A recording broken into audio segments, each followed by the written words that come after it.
All right, checking in back again. Mitch and Mike on the Mike podcast. We've got a little bit of extra action going on tonight. After a little power hour, we've got Mike on the mic. That's right. Mitch on the mic, and we're going to talk a little bit more on topic now.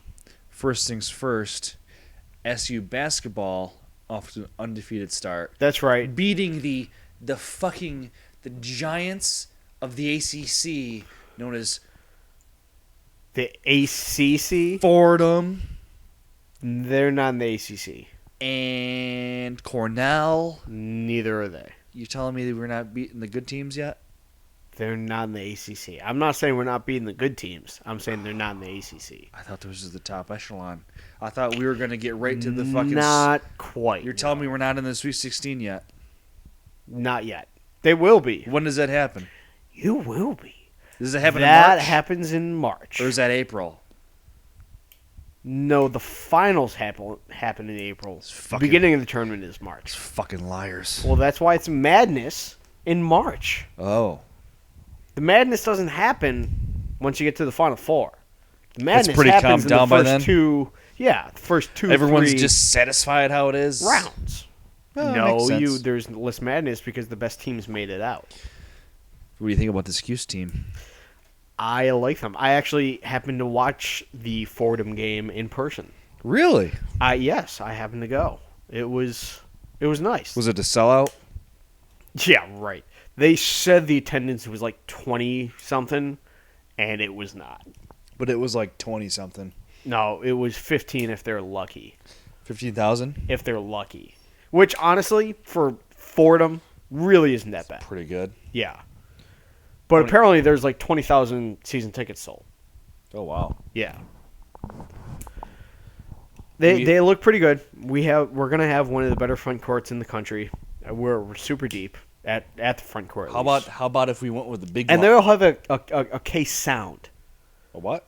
A K sound. We K have sound. Keita, Christmas, Coleman. Cooney. Well, yeah, but he's not at the forward.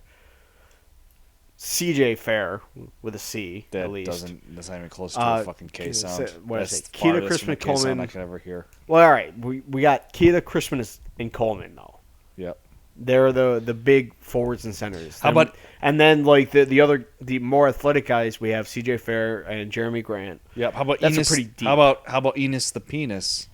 It's actually Ennis, but nice try. Ennis the menace. Ennis the Ooh, I like that. Ennis the Menace. If the fucking guy He looked good. If the guy that announces for Hughes doesn't say Ennis the menace, He won't. I'm gonna be disappointed. He won't. There was a Of course guy. he won't. Who was the guy recently? They had a nickname for. They had a nickname for. Well, Who's Christmas. They do the Christmas fucking pun they? all the time. Yeah, because he wears number 25 too, Because it's fucking rain and presents, motherfucker. and they play during the Christmas season. And by presents, I mean dunks. I like Rack. Who's Rack? Rakeem Christmas. Oh, Yeah. I don't get it. Rakeem is spelled R-A-K, Oh, which would be Rack. I get it. Yeah, there you go. So, like, Welcome to the party, Mitch. if we wanted to go big lineup, we'd go center, probably Keita or Coleman, do you think? Keita. Keita. Coleman would be a forward. Christmas would be a forward. Yeah. CJ Fair would be a fucking guard. Jesus Christ. That's a huge lineup. And they would have Bonager. Who's At Bonage? point guard. Is that Paul Harris? No, Bonager is. I saw Paul Harris. He was back. I can't believe it. Bonager is. Yeah. You're talking about the guy with dreads. He's a freshman, Ron Patterson. Bonager is Patterson, the transfer Paul, same from guy. Duke. He's 6'6". He can play small forward. He's playing the backup point guard. Wow. So yeah. Who do you think? What's the starting lineup going to be? Enos. What do you mean? Ennis. Will it be? We've played 2 games already. I don't pay attention to the beginning of the games. Ennis, Cooney, Fair, Is it Coleman? Coleman, and Christmas. It is Coleman and Christmas. All right. Yeah. Grant's coming off the bench. Grant's coming off the bench. Keita's coming off the bench. Yeah, Keita is going to be the Wait, did backup you say center. He's is going to play a lot of Cooney games. starting? What? Cooney starting? Cooney's starting at shooting guard. Oh, he is. Yeah. Okay. Bonager will play the shooting guard and point guard, possibly small forward.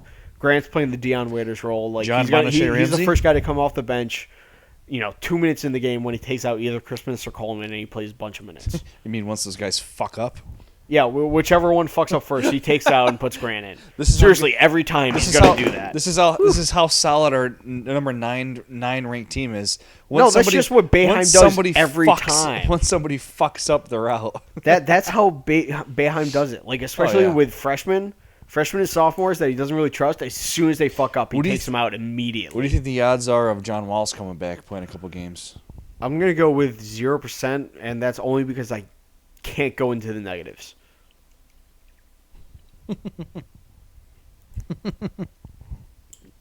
That was good. Thank you. No, I like our chances this year. I think number 9 is pretty indicative of our talent level and where we can go.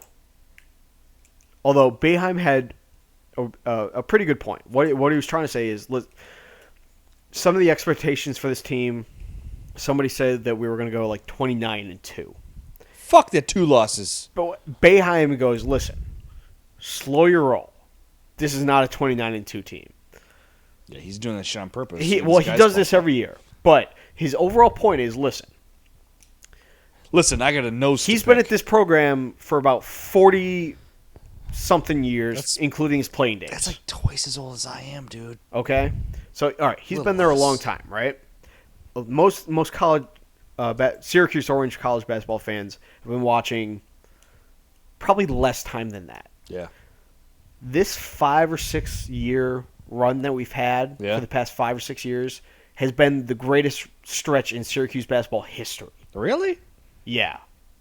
We've been insanely good. Like, the Derek Coleman days were the only days that really threatened. Fuck those old guys. This, but we've been better consistently longer. Fuck those. I don't trust anybody that was on TV time. when it was in black and white. Fuck that. It was not black and white. It was 89 to like 92. Really? Yeah.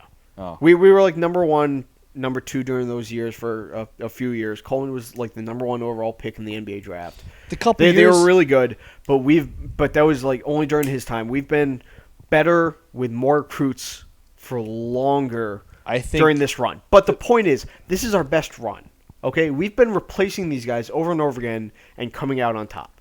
Eventually, our luck might change. Coming out on top? We haven't won a fucking championship in 10 years. It has been 10 years, but that's our only championship.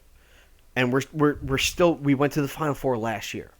We only have 5 Final Four appearances. We went to the Final Four last year? Yes. I don't remember that for shit. We lost to Michigan in the semifinal game. That's why it doesn't mean shit until you win, because I don't remember that. The point is, they could have been out in the NIT first round. I don't know. At some point, we're likely to regress a little bit back from being a top 5, top 10 team to a top 15, top 20 team, which is where we were for quite a while. Like during our formative years, we were. It might not happen because we have been getting better recruits, but who knows when Hopkins takes over. Not that I don't trust him. I think Hopkins will be a fantastic coach. He's been the guy getting the talent here, but we're somewhat due for a little bit of a regression, I feel like. Nope. Maybe not this year, but we're not always going to be this great. I'm thinking about going out for the team. Yeah? Yeah. Well, I've got eligibility still. I only played. That's true. You didn't play. I only played 1 semester of intramural basketball at Lemoyne, so I think I still. You still have 3.5 years left. Yeah, I still got eligibility. No, seriously. All right. See, Jeremy Grant didn't play in the first game this year because he played in a summer league game, and that was wrong. If you play, he's so warmed up now though. He'll be fine when he gets in. If you play in a game with a bunch of 50-year-old bald guys, and there is a referee there, that is against the rules according to the NCAA. It does not matter who you're playing, where it is, when it is. If there is a referee, you cannot play in a basketball game if you are an NCAA college student on one of the basketball teams. What if it's like a WWE referee? If there's a referee calling the game, doesn't matter. Really? Doesn't matter. How ridiculous is that fucking What rule? if you knock him out with a chair shot to the head? Do you think that would still count? That he still counts as a referee at the game, and you can't. Yeah, it would be against the rules. Shit. That's why he had to sit out the game, because he played a summer league game where there was a referee. It could be on a street outside. Why the fuck is it that the NCAA has such a fucking brick up their ass regarding all the rules and regulations they have, and yet the students can't make any fucking money off of this shit? All these fucking players deserve to make millions of dollars in fucking college. Right, all these. Who are all these? The probably not even top 1% would actually make money from being able to make their own money if not for the NCAA. So, I mean, if you want to make that a rule, you're going to be able to count maybe 20 athletes who are going to be able to make actual money from it. The other 5,000 to 10,000 student athlete, what I'm saying, in college, what I'm aren't going to do saying shit. Is when the fucking goddamn dome is sold out for basketball games over capacity, where you got guys, you got fans in the back that are going back past the 50-yard line. The Duke game. The Duke game, the UNC games. The Duke game, they're opening up the dome. They're not doing that for UNC. They're not. They're what? They're not doing that. Are you kidding? They already announced they did. No, They didn't. Are you serious? I'm pretty sure they're not doing that. I'm pretty sure they are. Because it's too early. It fucks with the season ticket holders. It fucks with the equipment and all the wiring and shit. That's why you got to do it earlier. That's why you got to wait and figure it out later. No, you figure it out beforehand so you can do it. But regardless, the point is you get these motherfuckers overselling the games, and you're telling me these fuckers can't get cash for that? Who's going to get the cash? The players on the team. Based on what? Like how are you going to divvy it up? Divvy that shit equally. Equally. Yeah.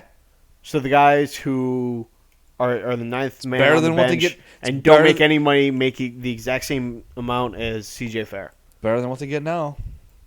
They're out there, they're practicing, they're fucking running their ass off. So it's a Division I NCAA basketball team is going to make it into the fucking maybe the Sweet 16, Elite 8, Final Four, which they did last year. You're telling me these motherfuckers aren't bringing in goddamn TV dollars and revenue and ticket sales and concession stand sales? So how much does the Syracuse men's swimming team? Because most guys, they make dog shit because they're not fucking on TV. So only if you're on TV. So football team, basketball team, and that's it. Yeah. So how do you make a rule about that?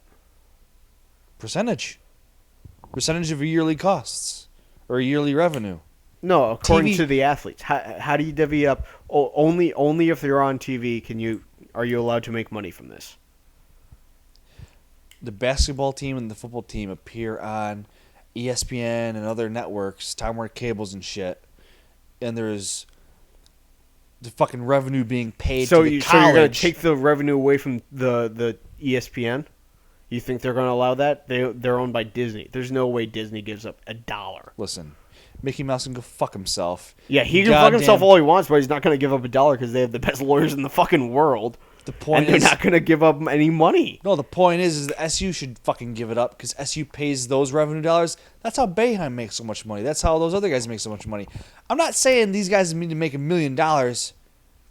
So what percentage of the money are they making? These guys, I'm not saying they don't deserve something. I'm saying the rules are going to be too convoluted to be able to do it, to divvy it up between just those athletes and not the rest of the athletes that do anything. And what's the percentage and who is it coming from and how are you going to get out? Well, that's why it's easy. It's going to be way too difficult for it to happen for a very long time. That's why it's easy for basketball because there's only 10 dudes on the team. No, football harder. That is not. Football's harder. You get like 53 fucking dudes. I ain't trolling shit. I am sober and I'm giving you. All right. Now I know you're lying. What? You're not sober. I'm sober. You just did a power hour. No. That was last week. This is taped after. Okay. This is taped after. No, but I'm just saying, fucking these guys. They get scholarships. Well, fuck, shut up, nerds. Scholarships. Yeah, they are earning money. They got their fucking scholarships. The guys on the basketball and the football teams. Not walk-ons. So some walk-ons can get on, and besides, walk-ons don't fucking count. That's why they're walk-ons. They have their tuition paid for them. Racist against fucking walk-ons. It's unbelievable. They're not good enough for you? No, they're not. That's why they're fucking walk-ons. Called it. That's why they don't get a scholarship. So once they're walk-ons, they get scholarships? No, some walk-ons get their scholarships. Listen, those walk-ons, they go in with so all right. So 45 seconds left and blow out games. These student athletes do make fucking money because they have their scholarships. Their college being paid for them. I wish I could have that. So what? That's a lot of money. That's like you going to work and they pay you $3 an hour. What? Exactly. What the hell are you talking about? The output compared to the input that they get for being on the team and promoting the basketball team or the football team for Syracuse Orange Nation, that's like you going to work, putting in all your goddamn time and effort, and you getting paid $3 an hour. No. Yeah. Let's break it down. Break it. College tuition. Syracuse University. Let's say $30,000. That was the exact price I was going to say. All right, $30,000, 4 years. They're making $30,000 a year. You think that's $3 an hour? How much time are they on TV? 2 hours. 30. All right, so they're on TV for 60 hours. 60 hours a year, $30,000.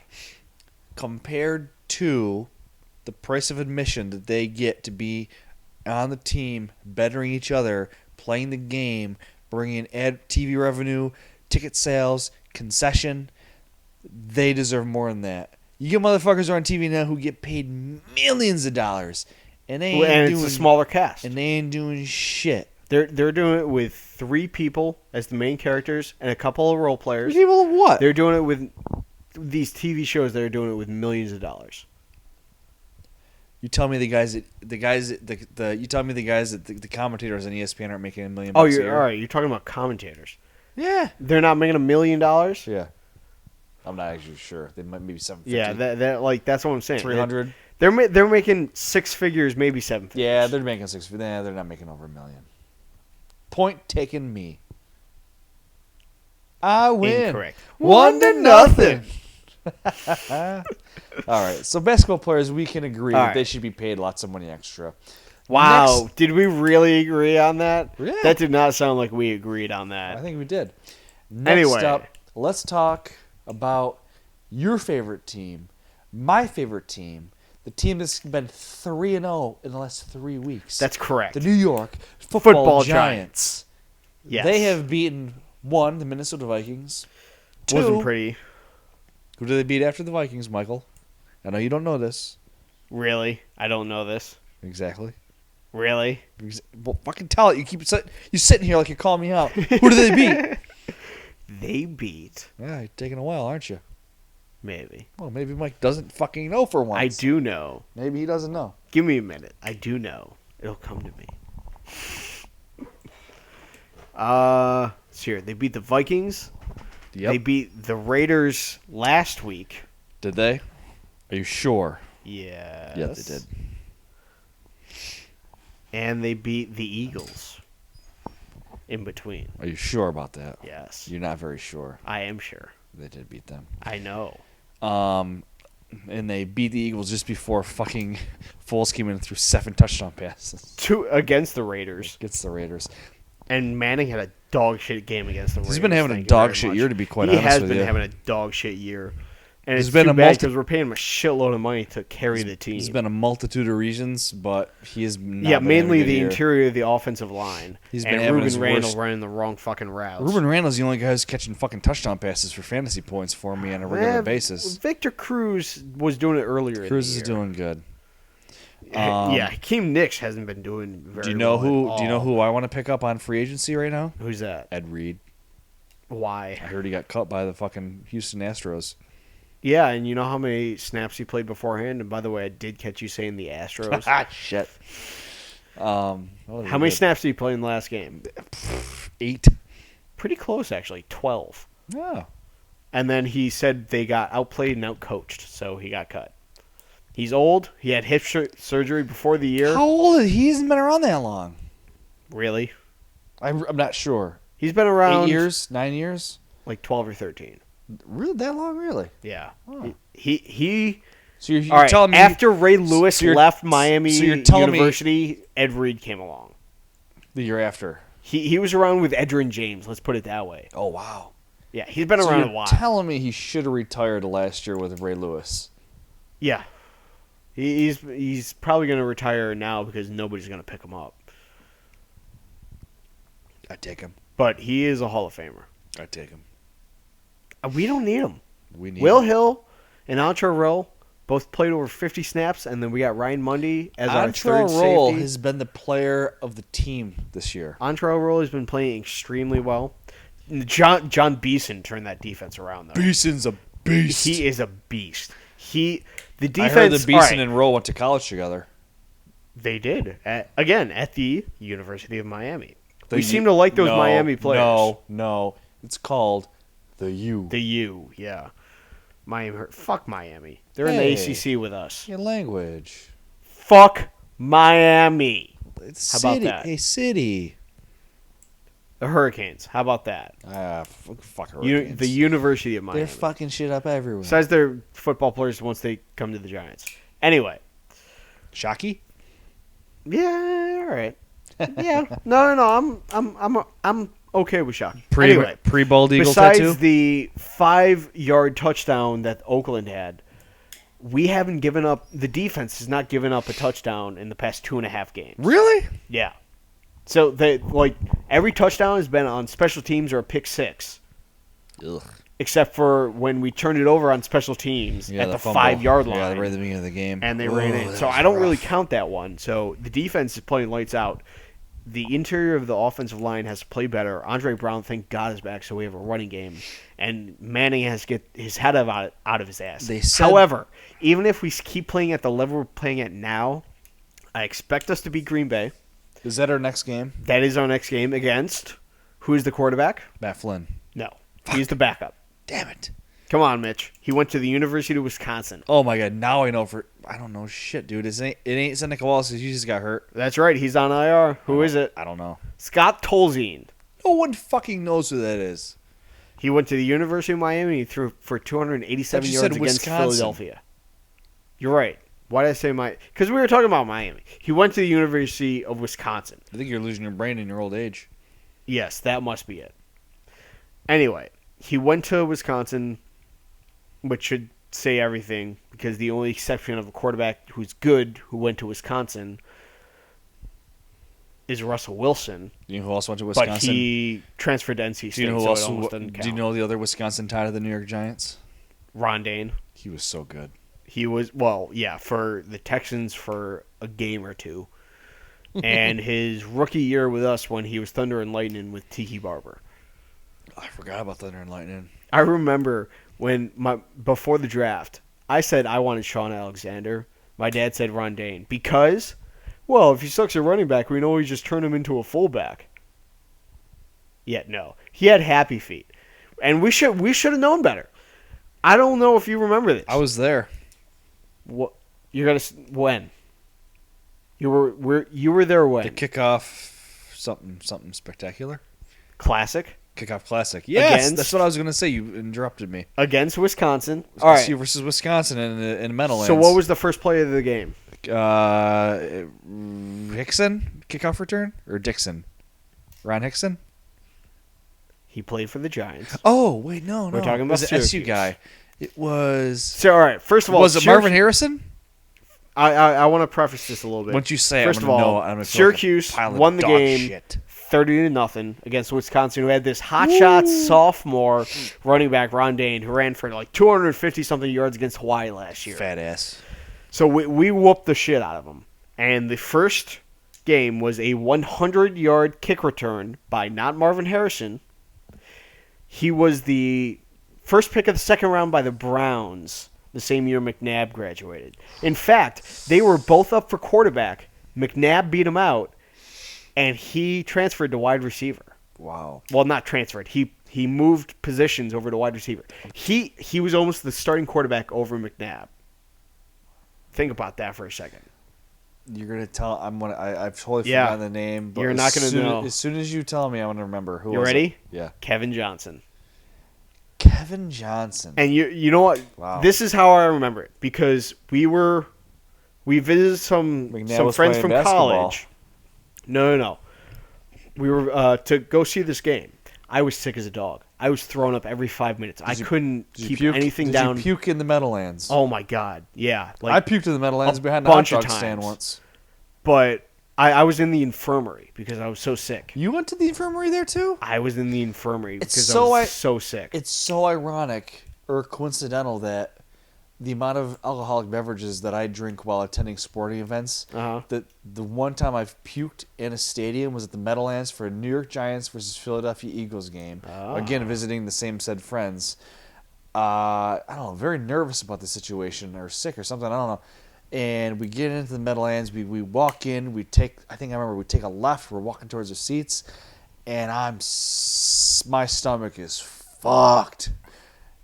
And I'm like, I gotta puke, and I cannot make it into the bathroom. I run behind like a hot dog vendor in the hallway, and you just let it out in one of them little cardboard boxes where they've got like the 24-pack of water. Yeah, the water was out. I puked right in there, and the guy looks at me and looks at my dad. He's like, "What the fuck? What the fuck is puking here?" Totally understandable. Yeah. Why the fuck can't this asshole kid puke in a goddamn toilet like he's supposed to? Or garbage can or anything besides his fucking water behind his stand. His cardboard box. He's got to get that cleaned up. My dad just looks at him and goes, "I don't know what to tell you, buddy. Nothing I can do." And I spent in the infirmary for the rest of the goddamn I missed the whole entire game. See, mine was a little bit different. I was sick beforehand. In fact, I remember. No. How old were you? All right. I don't remember how 1990. Old I think this was. No, it couldn't have been 90. No, I think it was 1995. 95? Yeah. This was for the Kickoff Classic or a different Kickoff Classic. So because we were watching. We were watching the Yankees playoff against the Mariners in Seattle. Because I remember that. It was like the day before we were doing that. It wasn't 95 because 95 was McNabb's rookie year. That was the year that I was in 5th grade in 95. Right. That's the year they went to the Gator Bowl. That was not that year. Yeah, it was. It was not that year. Yeah, okay, the Gator Bowl. This was the first game of the year. No. Because McNabb beat out Kevin Johnson to be the quarterback. It had to have been his 2nd or 3rd year. There's no way. Look it up on your phone. It had to be 95. All right, well, first of all, right. my situation was a little bit different because I was sick beforehand. When everybody was tailgating, I was sick in the minivan we had, and the people next to us were listening to like an Adam Sandler CD. So I remember hearing that at a very young age. Oh, boy. I tried to take some Pepto-Bismol. And Pepto-Bismol makes me sick. That fucked you up. Maybe a little bit. Anyway, so I'm sick beforehand. I'm clearly not doing well. I get to see the last like half of the 4th quarter. I'm well enough to go see that, but that's it. And I still wasn't feeling well. Anyway, so we go to the infirmary. My dad's sitting there with me. We know the game's about to start. It's starting pretty soon. Yep. And we hear this huge roar. Oh my god! Huge roar. And my dad goes, "Oh my! What happened? What happened?" And then we hear the announcer, "Kevin Johnson, 100 yards! God damn it!" Oh, you fucked it up for everybody. He took the opening kickoff 100 yards. Yeah, but we beat the shit out of them. That was great. All right, so Syracuse, Wisconsin. That was actually not the only kickoff classic that I've ever seen. I saw Syracuse play Georgia Tech in the kickoff classic. Oh wait, no, maybe that was the bowl game I saw. More recently though, when it was Paul Pasqualoni's final year. Oh, he was so good. When he got trounced like 56-0 in that bowl game. Everyone hated him. They decided to fire him at halftime of that game. Everyone hated Paul Pasqualoni, but we haven't had much since him. Yeah, maybe Greg Robinson was not a huge success. Maybe Doug Maroney did well, but he fucking left it. Who? Doug Marone. He said Maroney. I know. I know. I know what I said. Oh, that fucking Doug Maroney was full baloney. That ends our podcast for the night. Oh, Mitch is done. No, I'm not done. I'm just saying it would have been good to end on, but we're gonna fuck ourselves over even more. Oh, I think it was 1997. Exactly. 2 years after, and we are at 1 hour. The Orange right Crush. Now. We're at 1 hour on this fucking recording, dude. Yeah. 1 hour. That doesn't surprise me that much. So 1997 was Wisconsin versus the Orange for the kickoff classic. I knew it wasn't the first fucking year. It was I believe so. Let me August 25th, really? That really? Yeah. Maybe. 34-0 was the final score. Excuse me. Yeah, well, you were sick. You weren't feeling well. Yeah, that's true. You don't remember all that important information very well. It's okay. I do not. So, I think the moral of this story is... Oh, this ought to be good. We're going to send this sports break in to 95X. Turn it up. 95X. Why? Because we're going to be the new sports broadcasters. We are? Oh, okay. Well, first we've got to probably talk to the FCC and be like, we're going to drop some fucking F-bombs because we can't fucking help ourselves. Yeah, even but after that, them, I swear. I think after that we're golden. Yeah, I think so. It's like Golden Tate bringing down a touchdown. I think we're pretty listenable. Yeah, it's like Golden Tate bringing down a touchdown he didn't really get. He caught it. Golden Tate? Yeah, he caught that touchdown. What, the last year's game? Oh, that one. I'm talking... This past year, he had a one-handed TD catch in the corner of the end zone. Yeah, but no one remembers that. It was on the top 10. It was this past week. Bullshit. Pretty sure it wasn't bullshit. In fact, I remember watching it multiple times. Many, many times, actually. Do you know what I've got? No. Golden Toot.